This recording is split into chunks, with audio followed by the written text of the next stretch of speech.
India में हर साल 4 million dog bite के केसेस रिपोर्ट होते हैं, मतलब 40 लैक्स डॉग बाइट के केसेस, जिनमें से 20% विक्टिम 15 साल से छोटे बच्चे होते हैं। गवर्नमेंट का डेटा ये बताता है कि 2024 में अबाउट 56 केसेस में डेथ हुआ है due to suspected human rabies, जबकि आईसीएमआर की स्टडी ये बताते हैं कि हर साल इंडिया में 5 से 6 हज़ार लोगों का डेथ होता है due to suspected human rabies. और सबसे इंटरेस्टिंग बात यह है कि एनिमल बाइट के जितने भी केसेस होते हैं उसमें से 75% से ज़्यादा cases only due to dog bite. So India में डॉग बाइट इतना प्रिवलेंट है, इसकी वजह से हमें डॉग बाइट के बारे में थोड़ा बहुत नॉलेज होना चाहिए। So hello everyone, welcome back to my channel. I am doctor Rajnikant Mohanta. आज की इस वीडियो में हम बात करेंगे डॉग बाइट मैनेजमेंट के बारे में। बेसिकली डॉग बाइट मैनेजमेंट एक 3 स्टेप अप्रोच है, जिसमें पहला स्टेप है management of animal bite wound और डॉग बाइट वुंड, दूसरा स्टेप है passive immunization with rabies immunoglobulin and third step है active immunization with anti rabies vaccines. Management of dog bite wound. कोई भी डॉग बाइट का cases जब आपके पास आता है तो पहले डॉग बाइट का जो वुंड है उसको आपको प्रॉपरली क्लीन करना पड़ेगा, उसको टॉयलेटिंग करना पड़ेगा with soap and running water. आपको 15 से 20 मिनट दे के वुंड एरिया को प्रॉपरली वॉश करना चाहिए। फिर वॉश होने के बाद आप उसके ऊपर पोविडोन आयोडीन का सॉल्यूशन लगाओ। उसके बाद कोई भी एंटीसेप्टिक ऑइंटमेंट आप लगा सकते हो। अगर डॉग बाइट वुंड काफ़ी गहरा है और डीप है तो आपको एंटीबायोटिक्स और पेन किलर की भी ज़रूरत पड़ सकती है। अगर आपने 5 ईयर के अंदर रिसेंटली टिटानस का वैक्सीन नहीं लिया है तो आपको टिटानस की वैक्सीन की भी ज़रूरत पड़ेगी। ऐसे तो डॉग बाइट के केसेस में सुचरिंग को आपको अवॉइड करना चाहिए, लेकिन अगर घाव गहरा है और आपको सुचर लेना ज़रूरी है तो आपको डिलेड सुचर लेना चाहिए। डिलेड सुचर लेने से वुंड का कंटामिनेशन कम होता है और प्रॉपर वुंड हीलिंग होता है। ये स्टेप काफ़ी इम्पोर्टेंट है। इसी वजह से अगर विक्टिम आपके पास लेट प्रेजेंट करता है, वो अगर लेट आता है, तब भी आपको वुंड वॉशिंग प्रॉपरली करना चाहिए, ताकि अगर थोड़ा सा भी रेबीज के वायरस कंटामिनेटेड वुंड में होंगे तो वो निकल जाएंगे। सेकंड स्टेप है passive immunization. Anti rabies vaccine लेने के बाद बॉडी में जो एंटीबॉडीज़ का फॉर्मेशन होता है उसको होने में अबाउट 2 वीक्स टाइम लग जाता है। इसी वजह से रेडीमेड इम्यूनोग्लोबुलिन जो होते हैं उनको हमें तुरंत इंजेक्ट करना होता है डॉग बाइट के साइट पे। इससे क्या होता है ना, रेबीज इम्यूनोग्लोबुलिन जो होते हैं वो जाके रेबीज वायरस के साथ बाइंड करते हैं और उसको न्यूट्रलाइज करते हैं और बॉडी में वायरल लोड कम हो जाता है। Indication of passive immunisation.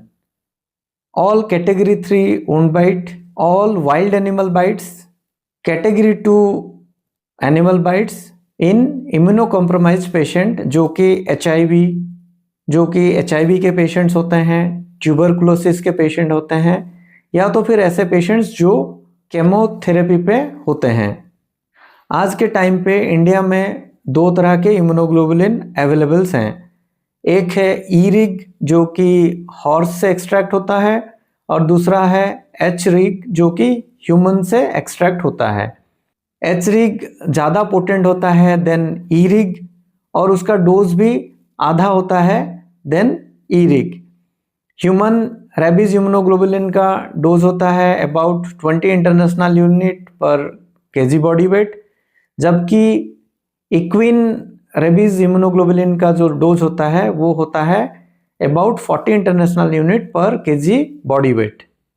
During passive immunization with rabies immunoglobulin हमें 3 चीज़ों का ध्यान रखना है।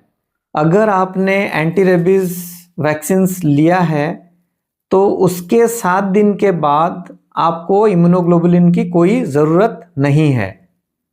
इन केस अगर knows tip, ear lobe eyes या तो फिंगर टिप्स में भी बाइट मार्क है, उन केसेस में भी आपको इम्यूनोग्लोबुलिन का इंजेक्शंस लेना चाहिए।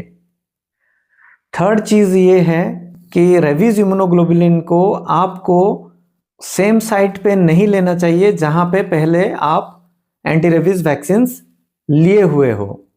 थर्ड स्टेप है एक्टिव इम्यूनाइजेशन। एंटी रेबीज के जो वैक्सीन होते हैं फ्रीज ड्राइड पाउडर्ड फॉर्म में होते हैं। उसको यूज़ करने से पहले हमें उसको रिकॉन्स्टिट्यूट करना होता है with the diluent given in the packet. एक बार वैक्सीन प्रिपरेशन होने के बाद आपको उसे विद इन 6 आवर्स यूज़ करना होता है। इन बिटवीन आप उसको 6 to 8 डिग्री सेंटीग्रेड में फ्रीज में रख सकते हो।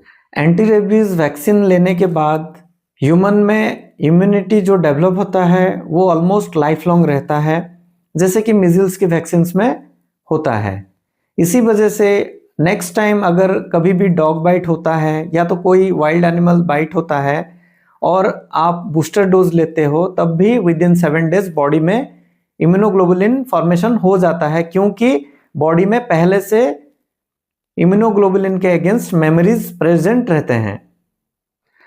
एंटी रेबीज इम्यूनोग्लोबुलिन का रूट ऑफ एडमिनिस्ट्रेशन बेसिकली 2 तरह के होते हैं।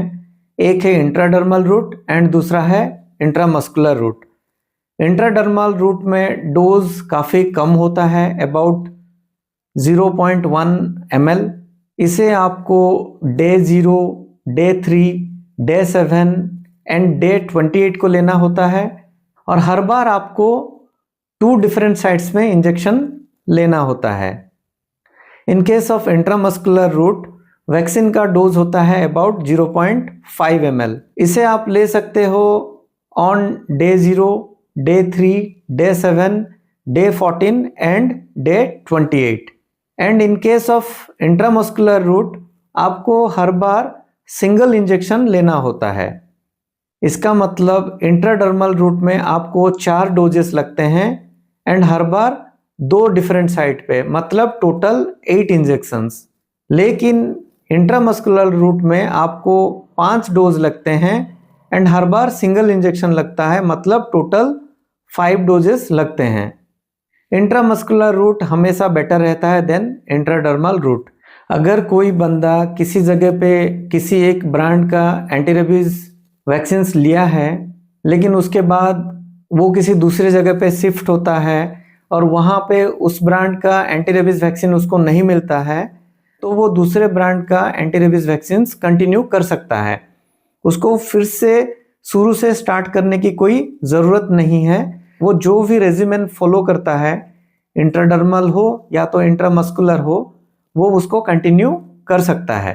अगर आपको इस वीडियो का कंटेंट अच्छा लगा एंड आपको लगा कि ये वीडियो इन्फॉर्मेटिव है, प्लीज़ आप इस वीडियो को लाइक करो and share it with your friends and please subscribe to my channel, जिससे मुझे मोटिवेशन मिलेगा और मैं ऐसे मेडिकल रिलेटेड वीडियोस अपलोड कर सकूं। So thank you everyone, thank you for watching this video.